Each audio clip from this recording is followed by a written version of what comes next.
Good evening साहब, आप सभी का स्वागत है genius and SMB nursing academy के इस डिजिटल प्लेटफॉर्म में।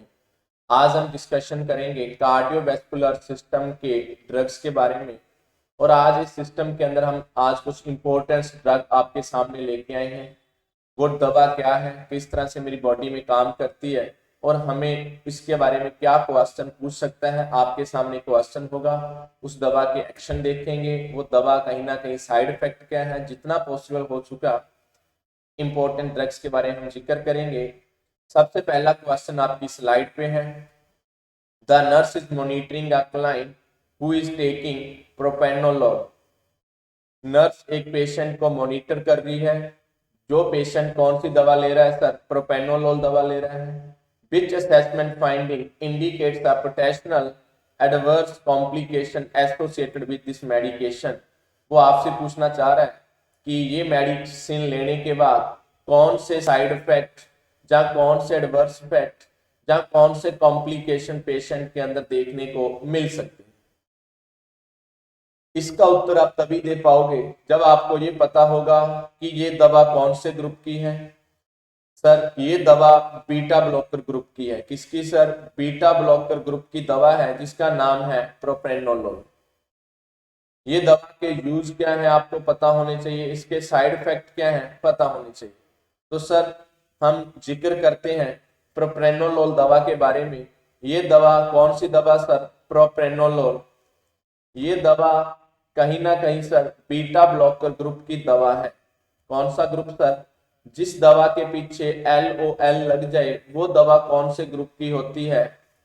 बीटा ब्लॉकर ग्रुप की दवा होती है। आपने बोला सर ठीक है, लेकिन एक स्टार लगा के लिखना। जो दवा आपकी कहीं ना कहीं सर एक दवा होती है जिसका नाम होता है लेविटालोल।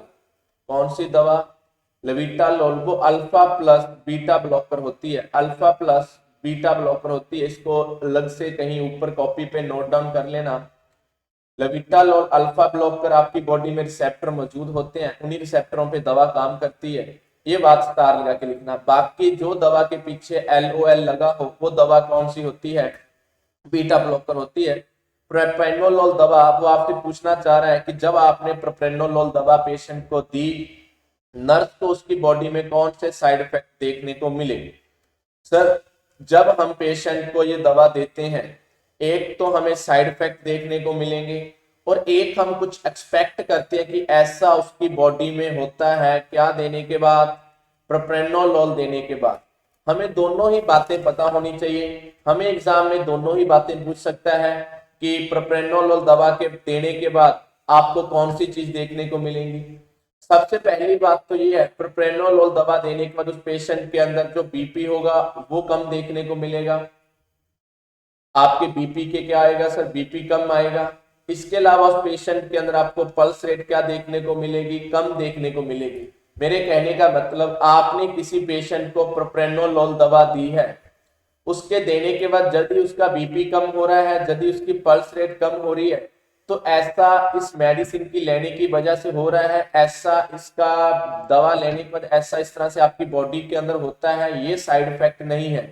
ये बीपी को तो कम करेगी, पल्स रेट को भी क्या करेगी? कम करेगी। ये नहीं बोल रहा कि बीपी ज्यादा ही कम हो जाए तो भी आपके लिए, तो तब तो स्टॉप करना ही है। लेकिन मैं ये कह रहा हूं किसी का बीपी कहीं ना कहीं 160 था, 160/90 था, और बीपी कहीं ना कहीं 140 130 आ रहा है, 140 या 130 आ रहा है और 80 हो रहा है, तो आप कहीं ना कहीं ये मत सोचो कि ऐसा तो आपको फ्लक्चुएशन देखने को मिलेगी, ऐसा इस दवा का नेचर है। तो ये जहन में रहना चाहिए। कोई भी बीटा ब्लॉकर लेते हो तो वो बीपी को क्या करती है सर? कम करती है। पल्स रेट को क्या करती है? कम करती है। लेकिन याद रखना, कभी भी आपकी बॉडी में pulse rate less than 60 beats per minute हो तो उन कंडीशनों में बीटा ब्लॉकर यूज नहीं करते। ये भी ख्याल रखना। आपने बोला सर ठीक है, ये कंडीशन हमें देखने को मिलती है। सर, साइड इफेक्ट क्या होते हैं? साइड इफेक्ट देखने के लिए हमारी बॉडी में बीटा रिसेप्टर मौजूद होते हैं। क्या मौजूद होते हैं सर? बीटा रिसेप्टर मौजूद होते हैं। ये बीटा 1 होता है, एक बीटा 2 होता है और एक बीटा 3 होता है। बीटा 1 रिसेप्टर आप पे हार्ट पे पाए जाते हैं। बीटा 2 रिसेप्टर कहीं ना कहीं आपकी स्मूथ मसल हुई, आपकी ब्लड वेसल हुई, आपके कहीं ना कहीं ब्रोंक्यूल्स हो उनमें जो स्मूथ मसल होती है उनमें पाई जाती है और उनको क्या करवाती है, कॉन्ट्रैक्ट कराने का काम है। नॉर्मली मेरी बॉडी पे बीटा रिसेप्टर पे नॉर्मली आपकी बॉडी में जो adrenaline and non adrenaline chemical पाए जाते हैं, एड्रीनालिन एंड नॉन एड्रीनल जिसको दुनिया बोलती है सिंपैथेटिक सिस्टम। कौन सा सिस्टम? सिंपैथेटिक सिस्टम मेरी बॉडी में जब काम करता है, इसके अंदर एड्रीनालिन नॉन एड्रीनालिन केमिकल आते हैं। ये केमिकल बीटा 1 पे भी जाते हैं, बीटा 2 पे भी। ये बीटा पे एक्टिविटी को क्या करते हैं, कम करते हैं। तो कहीं ना कहीं सर जब हम इस पेशेंट के अंदर बीटा ब्लॉकर ले रहे थे, हार्ट की एक्टिविटी तो कहीं ना कहीं कम हो रही है, उसकी यूरिन आउट कहीं ना कहीं उसकी कार्डिक आउटपुट कम होगी, उसका बीपी तो कम होगा ही, लेकिन ये दवा बीटा 2 रिसेप्टर को भी अफेक्ट करेगी और जो आपके कहीं ना कहीं ब्रोंक्यूल्स हैं उनको क्या करेगी, कॉन्ट्रैक्ट करेगी। और जब आपके ब्रोंक्यूल्स क्या होंगे, कहीं ना कहीं जब आपके ब्रोंको कॉन्ट्रैक्ट होंगे तो जिसको दुनिया ब्रोंकोस्पाज्म बोलती है। तो ये दवा लेने से, जैसे ही आप कौन सी दवा ले रहे हो, प्रोप्रेनोलोल, ये दवा किस पे काम कर रही है, बीटा 2 रिसेप्टर पे भी। इसकी वजह से क्या हो रहा है, ब्रोंकोस्पाज्म हो रहा है।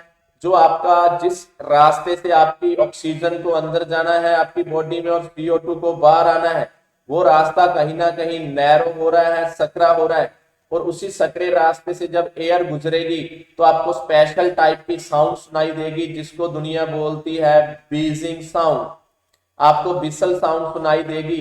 जब पेशेंट एक्सपीरेटरी सांस बाहर की साइड छोड़ेगा तो आपको एक्सपीरेटरी बीजिंग साउंड सुनाई देगी।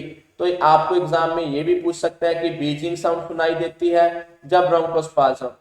तो सर इसके अलावा हमें इस पर्सन के अंदर कहीं ना कहीं ये साइड इफेक्ट आपको देखने को मिलेगा, तो आपको दवा स्टॉप करनी है। इसके अलावा सर हमें माइल्ड कहीं ना कहीं हमें माइल्ड इंसोमनिया भी देखने को मिलता है, अनिद्रा जिसको बोलते हैं, नींद ना आना, ये कंडीशन देखने को मिलती है। तो मैंने क्या बताया कि किसी भी पेशेंट को आप बीटा ब्लॉकर जो प्रोप्रेनोलोल है जब बीटा ब्लॉकर देते हो तो जो आपको क्या देखने को मिलता है, नॉर्मली बीपी कम होगा, पल्स रेट कम होगी, ये ऐसा एक्सपेक्टेड है, ये कॉम्प्लिकेशन नहीं है, ये साइड इफेक्ट नहीं है, ऐसा नॉर्मली इस दवा के देने से होता है। यदि ये फाइंडिंग आपके सामने आ रही है, ब्रोंकोस्पाज्म हो रहा है, इंसोमनिया हो रहा है, यदि ये फाइंडिंग्स आपके सामने आ रही है, ये क्या है, कॉन्ट्राइंडिकेशन। क्वेश्चन के अंदर आपसे क्या पूछा था कि एक नर्स मॉनिटर कर रही है जो पेशेंट किसका है, सर प्रोप्रेनोलोल का है, और ऐसी कौन सी कॉम्प्लिकेशन इस दवा से देखने को मिलेगी। सबसे पहला है option A, baseline resting heart rate 88 beats per minute follow by resting heart rate 72 beats per minute after 2 dose of medication. वो आपको बोल रहा है कि जब हमने ये दवा स्टार्ट की थी उस समय उसकी हार्ट रेट 88 थी और बाद में 2 डोज देने के बाद उसकी हार्ट रेट कितनी होगी, 72 पर मिनट। वो बोल रहा है कि पल्स रेट क्या हो रही है, कम हो रही है। ठीक है सर, देख लिया। मैंने बोला है ऐसा को वो पूछ क्या रहा है, कॉम्प्लिकेशन, और आप टच कर रहे हो पल्स को, ये कॉम्प्लिकेशन नहीं है, ये तो एक्सपेक्टेड है, ऐसा तो हम फील करते हैं, ऐसा ये दवा करती है और ऐसा हमें पता होना चाहिए कि इस दवा के लेने से ऐसा नॉर्मली होता है। तो सर ये तो कहीं ना कहीं कॉम्प्लिकेशन नहीं है। मैंने बोला ठीक है, ऐसा तो इस दवा के लेने के बाद होता है। नेक्स्ट वन मैंने बोला जो पर्सन का बीपी है वो 150 से कम होके कितना आ रहा है, 138/72। बेसलाइन बीपी उसने कितना बोला, 150/80। जब हमने दवा स्टार्ट की और बाद में दवा देने के बाद बीपी कितना आया, 138/72। वो बोल रहा है कि बीपी क्या हो रहा है, कम हो रहा है, और आप इसको कॉम्प्लिकेशन बता रहे हो। मैं बोल चुका हूं बीपी का कम होना, पल्स का कम होना कॉम्प्लिकेशन नहीं है। ऐसा बीटा ब्लॉकर लेने के बाद, जहां बोलूं प्रोप्रेनोलोल लेने के बाद आपकी बॉडी में ये फाइंडिंग आती है, तो आपने बोला सर ठीक है, आगे से हम इस बात को तो याद रखेंगे कि ये दवा लेने के बाद बीपी कम होता है, पल्स रेट कम होती है। Next person, development of Audible expiratory बीस। उस पर्सन के अंदर हमें क्या देखने को मिली है, बीजिंग साउंड देखने को मिल रही है, ये कहीं ना कहीं कॉम्प्लिकेशन है। कंप्लेन ऑफ इंसोमनिया बिल्कुल ये पर्सन के अंदर देखने को मिल सकता है, लेकिन इस दोनों में से एक चुनना है तो ये कहीं ना कहीं मेन पोटेंशियल पूछा है। उसने क्या पूछा है, सीवियर पोटेंशियल। तो पोटेंशियल क्या है सर, उस पर्सन के अंदर बीटा ब्लॉकर लेने की वजह से इसका प्रभाव बीटा 2 रिसेप्टरों पे। सीधे आसान शब्दों में बोलूं तो प्रोप्रेनोलोल दवा आपकी बॉडी के अंदर जो आपके ब्रोंकोस्पाज्म होते हैं, जो आपके ब्रोंक्यूल्स होते हैं, उसको अफेक्ट कर रही है, जिसकी वजह से आपको ब्रोंकोस्पाज्म देखने को मिल रहा है। एरिया नैरो होगा तो बीजिंग साउंड मिलेगी, जिसको आप ब्रोंकोस्पाज्म बोल सकते हो। तो नोट डाउन कर लेना कि जब भी आप प्रोप्रेनोलोल बीटा ब्लॉकर लेते हो, हमें इसका साइड इफेक्ट, एडवर्स इफेक्ट या कॉम्प्लिकेशन के तौर पे हमें बीजिंग साउंड जहां ब्रोंकोस्पाज्म मिल सकता है, ऐसी वो बात हमें ऑप्शन के अंदर बोल सकता है। नेक्स्ट आंसर, तो उम्मीद करता हूं आपको इस क्वेश्चन के बारे में पता चला होगा, आपने इसको समझा होगा, तो आपको ये चीज पता होनी चाहिए। उम्मीद करता हूं। Next one question sir, the nurse is monitoring a client who is taking digoxin for adverse effect. आज हम 3 से 4 एमसीक्यू ही करेंगे, लेकिन उसके अंदर जो दवा आएगी वो हर एक दवा क्या है, इंपॉर्टेंट है, उसके बारे में हम जिक्र करेंगे। वो बोल रहा है कि नर्स मॉनिटर कर रही है एक क्लाइंट को, और वो क्या ले रहा है, कौन सी मेडिसिन ले रहा है, डिजॉक्सिन ले रहा है, और for adverse effect which finding are characteristics of digoxin toxicity, select all that apply। वो बोल रहा है कि डिजॉक्सिन लेने के बाद आपको पेशेंट के अंदर कौन सी टॉक्सिसिटी देखने को मिल सकती है। वो आपसे पूछना चाह रहा है क्या आपको डिजॉक्सिन की टॉक्सिसिटी के बारे में, जहां आपको डिजॉक्सिन के साइड इफेक्ट पता है, जहां नहीं पता है। वो इस बात का क्वेश्चन मार्क लगा के छोड़ रहा है। यदि पता है तो बताओ कौन कौन से होते हैं। डिजॉक्सिन दवा वेरी वेरी इंपॉर्टेंट दवा है। आपके नॉर्सेट एग्जामों में, पीजीआई जैसे एग्जामों में, जीएमसीएच के अंदर बहुत सारे क्वेश्चन डिफरेंट एंगल से डिजॉक्सिन से पूछे जाते हैं। तो आज हम डिजॉक्सिन के बारे में देख ही लेते हैं कि डिजॉक्सिन क्या है, कौन सा इसका दूसरा नाम है, थेराप्यूटिक लेवल कितना होता है, यूजेस क्या होते हैं, एडवर्स इफेक्ट क्या है, कौन से इलेक्ट्रोलाइट की कमी करवाता है। तो आज के क्लास का ये मेन स्टार, ये कहीं ना कहीं आज की क्लास का स्टार पॉइंट है। कौन सी दवा, डिजॉक्सिन। कॉपी पेन पास रख लो और लिख लो डिजॉक्सिन के बारे में जो बातें बताऊंगा, हर एक शब्द इंपॉर्टेंट होगा और आने वाले एग्जाम में आपको देखने को मिलेगा। सर कहीं ना कहीं मैं जो आपको डिजॉक्सिन के बारे में सबसे पहली बात, सर क्वेश्चन हमने इससे टॉक्सिसिटी का पूछा है। जब मैं आपको पूरी बात बता दूंगा तो आप इस क्वेश्चन को बिल्कुल सेकंडों के अंदर सॉल्व कर दोगे। तो मैं चाहता हूं आप कुछ सुनो, कुछ समझो, फिर इस क्वेश्चन को आके हम देखते हैं। जो स्टूडेंट निकाल पा रहे हैं, आंसर दे पा रहे हैं, वो बहुत इंटेलिजेंट है, उनकी जल्दी ही सिलेक्शन हो जाएगी, मैं ये ऐसा मान सकता हूँ। सर सबसे पहली बात, therapeutic range of digoxin. Sir therapeutic range कितनी होती है डिजॉक्सिन की? सर 0.5 से 0.8 कहीं ना कहीं नैनोग्राम पर ml। कितनी सर? 0.5 से 0.8 हम बोल सकते हैं नैनोग्राम पर ml, नैनोग्राम पर ml। आपने बोला सर ठीक है 0.5 से 0.8 नैनोग्राम पर ml, मैंने ऐसा बोला, ये इसकी थेराप्यूटिक रेंज होती है। क्वेश्चन नंबर पहला डिजॉक्सिन का। सेकंड वन सर, डिजॉक्सिन का मेरी बॉडी में एक्शन क्या है? डिजॉक्सिन का एक्शन, मेरी बॉडी में डिजॉक्सिन काम कैसे करती है? सर डिजॉक्सिन का नाम एक और बोला जाता है, इसको बोला जाता है positive inotropic, positive inotropic action बोल देते हैं, जब पॉजिटिव आइनोट्रोपिक ड्रग बोल देते हैं। सर ये दवा मेरी बॉडी में पॉजिटिव आइनोट्रोपिक एक्शन होती है। पॉजिटिव आइनोट्रोपिक दवा उन दवाओं को बोला जाता है जिनके लेने के बाद जो आपका हार्ट है वो अच्छे से पंप कर पाए। हार्ट के अंदर जो दवा ताकत भर दे, जान पैदा करे, फोर्स पैदा करे, उन दवाओं को आइनोट्रोपिक दवा बोला जाता है। क्या बोला जाता है जी? आइनोट्रोपिक दवा बोला जाता है। ये डिजॉक्सिन दवा आपके हार्ट के अंदर कैसे फोर्स पैदा करती है? ये कहीं ना कहीं आपके हार्ट के अंदर इंक्रीज इंट्रा सेलुलर कैल्शियम के लेवल को इंक्रीज कर देती है। हार्ट के अंदर जो सेल है उसके अंदर कैल्शियम को इंक्रीज करेगी एंड इनहिबिट, ये कहीं ना कहीं आपकी बॉडी में इनहिबिट करेगी सोडियम एंड पोटाशियम पंप को। तो ये आपकी बॉडी में सोडियम को एंड पोटाशियम के लेवल को क्या करेगी? कम करेगी। और कैल्शियम को क्या करेगी, आपकी बॉडी के अंदर जो सेल है हार्ट के उसके अंदर बढ़ाएगी, और जिसकी वजह से ये सब होने की वजह से जहां इंट्रासेलुलर कैल्शियम बढ़ने की वजह से increase force of myocardial contraction, myo मतलब मसल, कार्डियल मतलब हार्ट, और क्या बढ़ जाएगी, कॉन्ट्रैक्शन। तो इन्हीं दवाओं को, जिस दवा के लेने से फोर्स बढ़ जाए, हार्ट के अंदर जान ताकत पैदा करे, उन्हीं दवा को हम आइनोट्रोपिक दवा बोलते हैं। आपने बोला सर ठीक है, एक बात तो समझ आ गई है, आइनोट्रोपिक दवा उन दवाओं को बोलते हैं जिनके लेने के बाद हार्ट के अंदर क्या बढ़े, फोर्स ऑफ मायोकार्डियल एक्टिविटी को बढ़ाते हैं। आपने बोला सर ठीक है, इस दवा को हम क्या बोलते हैं, इस दवा के लेने से increase force of myocardial contraction. आपने बोला ठीक है सर, ये पॉजिटिव आइनोट्रोपिक एक्शन है। इसके अलावा एक स्टार बात और लिख लेना, ये दवा नेगेटिव क्रोनोट्रोपिक एक्शन है। नेगेटिव, सर ये बात क्या है, नेगेटिव क्रोनोट्रोपिक एक्शन है। स्टार लगा के लिख लेना, ये आपकी हार्ट रेट को क्या करती है सर, कम करती है। हार्ट रेट को क्या करती है, ये कम करती है। ये जो आपकी डिजॉक्सिन है, ये जो डिजॉक्सिन है, स्टार लगा के लिख लेना। क्वेश्चन नंबर 2 इससे पहले पूछ सकता था, डिजॉक्सिन क्या होती है, आइनोट्रोपिक एक्शन। जैसे आपकी कहीं ना कहीं बहुत सारी दवा होती है जो आइनोट्रोपिक एक्शन होती है, डोपामिन हुआ, डेब्यूटामिन हुआ, वो भी आपके हार्ट के अंदर जान पैदा करती है।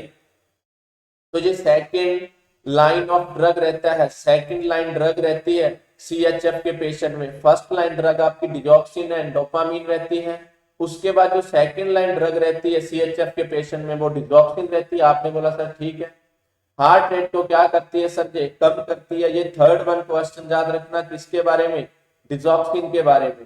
थर्ड वन सर, डिजॉक्सिन लेने के बाद पेशेंट के अंदर एडवर्स इफेक्ट क्या आते हैं सर, साइड इफेक्ट बोल सकते हो, टॉक्सिसिटी बोल सकते हो, क्या हमें देखने को मिलती है। क्वेश्चन नंबर पहला, सर सबसे जो अर्ली डिजॉक्सिन की टॉक्सिसिटी देखने को मिलती है, अर्ली साइन टॉक्सिसिटी का, अर्ली साइन टॉक्सिसिटी का जो होता है वो हमारे जीआई के अंदर जीआई मैनिफेस्टेशन देखने को मिलती है। जीआई से रिलेटेड प्रॉब्लम देखने को मिलती है। जीआई से रिलेटेड क्या क्या सर, नोजिया होगा, वॉमिटिंग होगा, डायरिया होगा। ये हमें स्टार फाइंडिंग देखने को मिलती है, ये स्टार्टिंग वाली कंडीशन में देखने को मिलती है। किसके बाद सर, डिजॉक्सिन दवा लेने के बाद। मैंने पहली एडवर्स इफेक्ट था साइटोटॉक्सिसिटी क्या बोली है डिजॉक्सिन की, कि सर इस दवा के लेने के बाद नोजिया होगा, वॉमिटिंग होगी और क्या होगी जी, डायरिया होगा। कौन सी दवा लेने के बाद, डिजॉक्सिन। सेकेंड वन, ये दवा पे ध्यान रखना, आपकी हार्ट पे बहुत रेट को कम करा सकती है। ये दवा क्या करा सकती है सर, ब्रेडिकार्डिया। थर्ड वन, ये दवा आपकी विजुअल डिस्टरबेंस करवा सकती है। एक एक शब्द कॉपी पे नोट कर लेना, बहुत इंपॉर्टेंट है डिजॉक्सिन का। इसके अलावा सर ये दवा आपकी बॉडी में फटीगनेस करेगी, वीकनेस करेगी। इसके अलावा आपको वीकनेस फील होगा और आपको कैसा फील होगा, ड्रॉजी फील होगा। फटीग, वीकनेस, ड्रोजीनेस, ये दवा की क्या है, टॉक्सिसिटी। क्या है जी, टॉक्सिसिटी। तो हमें क्वेश्चन क्या पूछा था, टॉक्सिसिटी का, कि नर्स को दवा डिजॉक्सिन दवा लेने के बाद पेशेंट के अंदर कौन सी मैनिफेस्टेशन आए, कौन से मैनिफेस्टेशन आए, तो नर्स ये मान के चलेगी कि पेशेंट के अंदर ये हालत तभी हो रही है, इसकी बॉडी में क्या हो चुकी है, डिजॉक्सिन की टॉक्सिसिटी। सर ट्रेमर नहीं, ये डिजॉक्सिन की टॉक्सिसिटी में नहीं आता। डायरिया बिल्कुल आता है, इरिटेबिलिटी नहीं आता, ब्लड विजन बिल्कुल होगा, नोजिया वॉमिटिंग क्यों नहीं होगा, अभी तो बोल के आया हूं, जीआई के सबसे तो अर्ली आते हैं, नोजिया, वॉमिटिंग एंड डायरिया। इसके अलावा ब्लड विजन। यदि पेशेंट के अंदर डिजॉक्सिन चल रही है तो नर्स का काम है इन सब फंक्शनिंग को मॉनिटर करे। यदि ये सारी प्रॉब्लम्स आ रही हैं तो नर्स उसी समय होल्ड करेगी, स्टॉप करेगी, दवा को होल्ड करेगी और हेल्थ केयर प्रोवाइडर को उसी समय इन्फॉर्म करेगी, डॉक्टर को उसी समय इन्फॉर्म करेगी। तो ये क्वेश्चन डिजॉक्सिन की टॉक्सिसिटी से था। डिजॉक्सिन के साथ साथ और काफी सारी बातें जो आपको लिखनी है, मैंने अभी टॉक्सिसिटी बताई थी। सर कॉन्ट्राइंडिकेशन, हो सकता है आपसे एग्जाम में कॉन्ट्राइंडिकेशन पूछ ले। कॉन्ट्राइंडिकेशन का मतलब है किन हालातों में, किन कंडीशनों में आपको डिजॉक्सिन दवा पेशेंट को नहीं देनी है। सबसे पहली कंडीशन है वेंट्रिकुलर डिसरिथमिया। एक पेशेंट जिसको वेंट्रिकुलर डिसरिथमिया है, क्या है जी, वेंट्रिकुलर डिसरिथमिया, उसको मत दो। इसके अलावा सेकंड डिग्री और थर्ड डिग्री हार्ट ब्लॉक है, उस पेशेंट को कभी भी आप डिजॉक्सिन मत दो। पहले हार्ट रेट प्रॉब्लम हो सकती है, वेंट्रिकुलर डिसरिथमिया और हार्ट रेट। सर जिस पर्सन को हाइपोथायरॉयडिज्म है, क्या है जी, हाइपोथायरॉयडिज्म है, थायराइड की कमी है, उसको मत दो। जिस पर्सन को हाइपोकैलीमिया है उसको मत दो, क्या है जी, हाइपोकैलीमिया है। इन सब पर्सनों के अंदर ये दवा देनी बिल्कुल मना होती है, जिसको दुनिया बोलते हैं कॉन्ट्राइंडिकेशन। सर किसी की बॉडी में डिजॉक्सिन का लेवल सडन ज्यादा हो जाए और हमें डिजॉक्सिन के प्रभाव को कम करना हो, सडन उसके प्रभाव को खत्म करना हो, तो सर एंटीडोट देंगे। तो एंटीडोट इसका नाम होता है डीएसफेव। सर ये नाम क्या लिखाया, दुनिया इसी नाम को, जो इसका ब्रांड नेम से ये दवा आती है, डीएसफेव साल्ट होता है, ब्रांड नेम इसका होता है जो आप सबने सुन रखा है डिजीवाइन, जब मार्केट के अंदर आती है डिजीफेव के नाम से।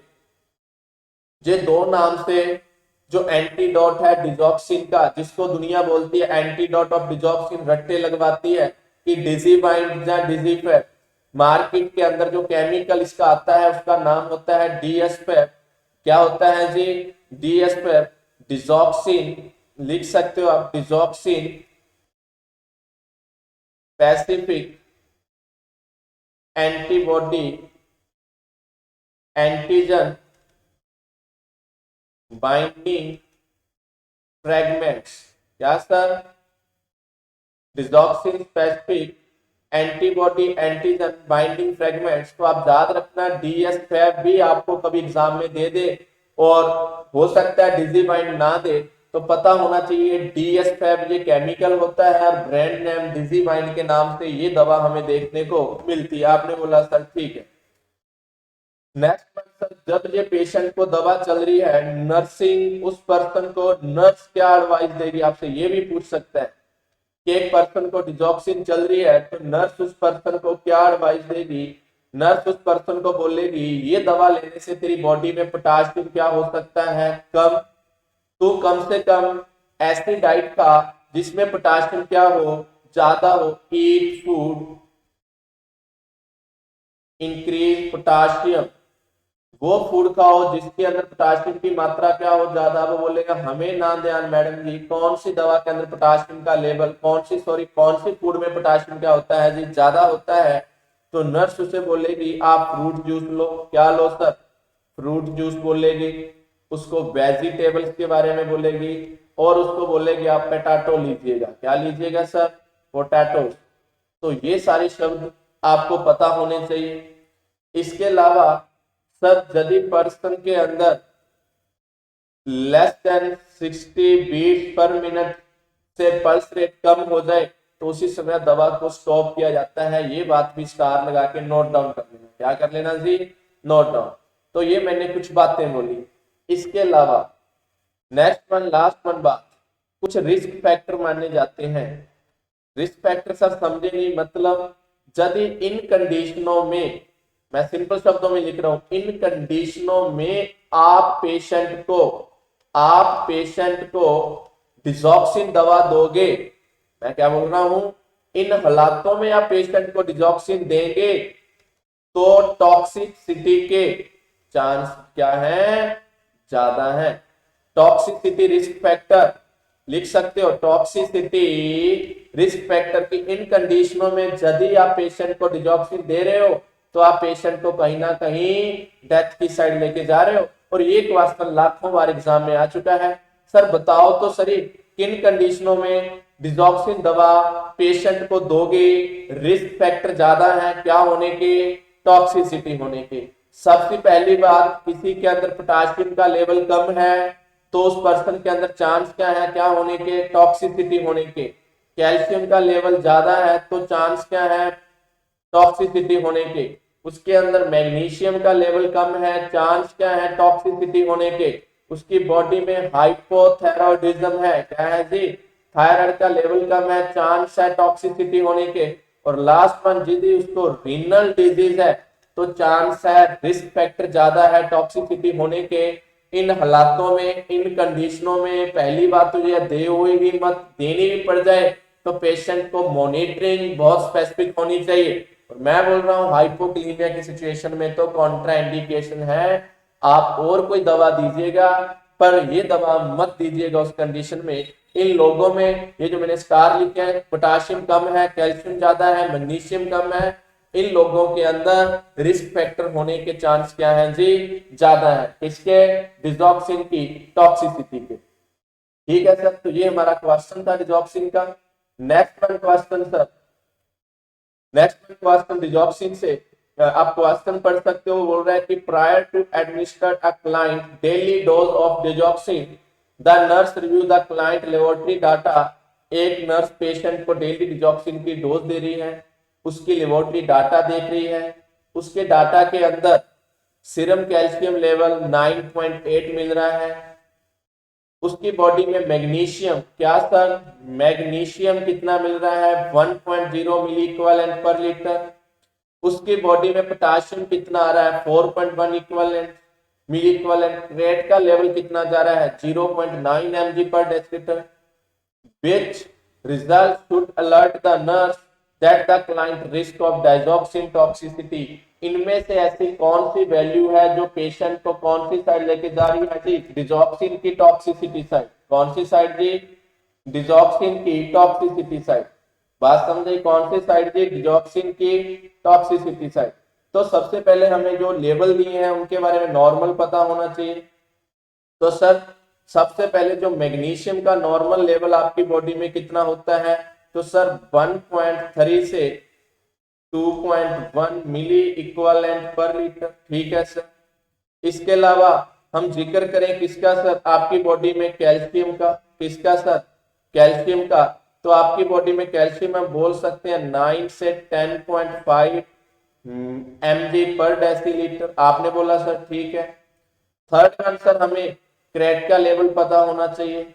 और किसका जी, मैग्नीशियम का। किसका सर, मैग्नीशियम का मैंने आपको बता दिया, कैल्शियम का बता दिया। अब किसका सर, क्रेट का। किसका सर, क्रेट का। और किसका, पोटाशियम का। अब मैं किसका बता रहा हूं, आपकी बॉडी में किसका लेवल सर, क्रेटानिन का। किसका जी, क्रेटानिन का। तो मैं कहीं ना कहीं क्रेटानिन का बता रहा हूं 0.6 से 1.3 mg पर डेसीलीटर। पर डेसीलीटर ये लेवल किसका होता है जी, क्रेटानिन का। बात समझ गए। और पोटाशियम का लेवल कितना होता है सर, कहीं ना कहीं 3.5 से 5.5 मिली इक्विवेलेंट पर लीटर। मिली इक्विवेलेंट पर लीटर, ये चीज आपको पता होनी चाहिए। अब उसने बोला कि हम ये दवा दे रहे थे और कौन सी ऐसी रिस्क फैक्टर इनमें से कौन सी वैल्यू है जो कम या ज्यादा हो रही है और पेशेंट के अंदर डिजॉक्सिन टॉक्सिसिटी शो हो रही है। मैग्नीशियम का लेवल 1.0, कैल्शियम का लेवल सर कितना आ रहा है, हम बोल सकते हैं पोटाशियम कहीं ना कहीं सर, पोटाशियम 4.1 नॉर्मल आ रहा है। ठीक है। क्रेट का लेवल सर कितना आ रहा है, 0.9, ये पेशेंट के अंदर आ रहा है। 0.6, 1.3, ठीक है सर, ये भी नॉर्मल आ रहा है। कैल्शियम 9.8, ठीक है सर, ये भी नॉर्मल आ रहा है। लेकिन पेशेंट के अंदर मैग्नीशियम का लेवल क्या हो रहा है, कम हो रहा है। अभी अभी आपको बता के आया हूं, मैग्नीशियम का लेवल बॉडी में डिजॉक्सिन की टॉक्सिसिटी को शो करता है। और इस पेशेंट के अंदर ये वैल्यू कम हो रही थी, किसकी जी, मैग्नीशियम की। और हमें मैग्नीशियम कहीं ना कहीं लेवल कम हो रहा है और मैग्नीशियम ही पेशेंट के अंदर शो कर रहा है डिजॉक्सिन की टॉक्सिसिटी को। क्रेटानिन का लेवल नॉर्मल था, पोटाशियम नॉर्मल आ रहा है, कैल्शियम नॉर्मल आ रहा है। तो ये इनकी टॉक्सिसिटी नहीं हो रही। टॉक्सिसिटी किसकी, तो ये दवा आपकी बॉडी में मैग्नीशियम को कहीं ना कहीं कम करवा रही है, या मैग्नीशियम की कम होने की वजह से आपकी बॉडी में क्या हो जाएगी, रिस्क ऑफ डिजॉक्सिन टॉक्सिसिटी। अभी अभी आपको बता के आया हूं, इन हालातों में जिन पेशेंट के अंदर ये कंडीशन पैदा होगी, पोटाशियम कम होगा, कैल्शियम ज्यादा होगी, मैग्नीशियम कम होगा, हाइपोथायराइडिज्म होगा, तो इन लोगों के अंदर इन हालातों में यदि आप डिजॉक्सिन दवा दोगे तो पेशेंट में रिस्क फैक्टर बढ़ जाएंगे डिजॉक्सिन की टॉक्सिसिटी के। तो आपको ये बात पता होनी चाहिए। तो उम्मीद करता हूं इस शब्दों को आपने समझा होगा, आपने नोट डाउन किया होगा। नेक्स्ट वन सर, आज की क्लास के लास्ट वन, कुछ स्टार पॉइंट, कुछ 2-4 दवा और फिर आज की क्लास का एंड। मैं लिख रहा हूं, एक दवा आती है, एक टॉपिक आता है जिसका नाम है ऑर्गेनो फॉस्फेट पॉइजनिंग।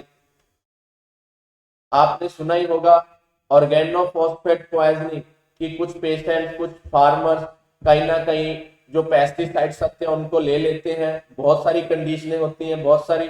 तो इसके अंदर जो मेन केमिकल आते हैं ऑर्गेनोफॉस्फेट में, वो आता है आपका मेलाथियोन एंड पैराथियोन। मैं कुछ 2-4 शब्द एक्स्ट्रा बता रहा हूँ, क्वेश्चन इतने ही थे, ये आपको नोट डाउन करने। मेलाथियोन एंड पैराथियोन, जैसे ये केमिकल आपकी बॉडी में जाते हैं, ऑर्गेनोफॉस्फेट पॉइजनिंग होती है, आपकी बॉडी में क्या हो जाती है सर, इंक्रीज पैरासिम्पैथेटिक एक्टिविटी। कहने का मतलब हार्ट रेट क्या होगी, कम होगी। इसके अलावा आई में क्या होगा जी, मियोसिस होगी। और ग्लैंड में क्या होंगे, इंक्रीज होंगे सक्रीशन।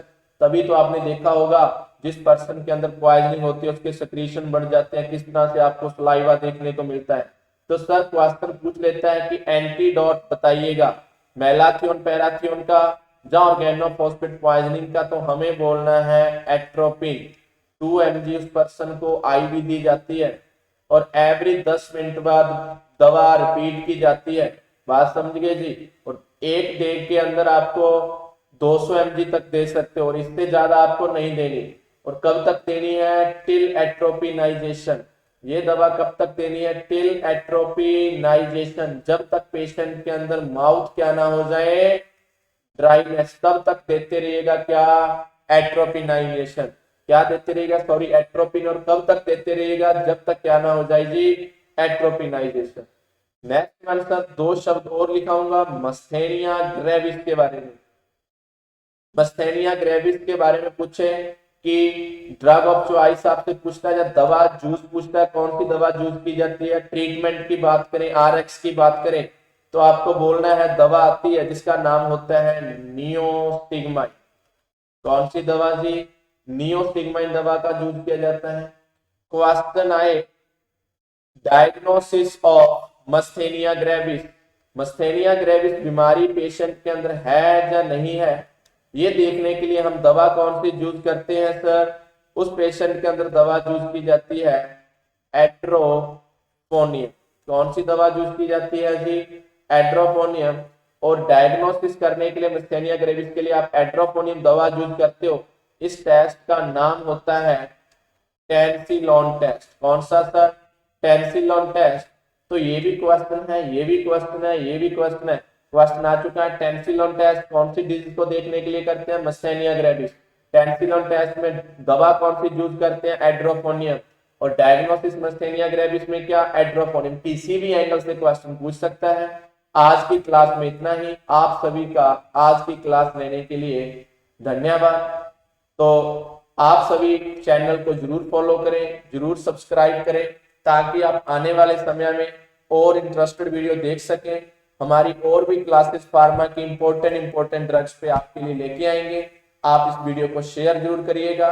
और किसी भी स्टूडेंट को ऑफलाइन आप एडमिशन लेना चाहते हो आने वाले एग्जाम के अंदर, पीजीआई हुआ, जीएमसीएच हुआ, और आपके नॉर्सेट जैसे एग्जामों में आप एडमिशन लेना चाहते हो, तब आपको कहीं दूर जाने की जरूरत नहीं है। आपके नीचे स्लाइड पे नंबर आ रहे हैं, आप उन नंबर पे कांटेक्ट करिएगा। आपको पूरा एडमिशन के बारे में बताया जाएगा। आप सभी का आज की क्लास लेने के लिए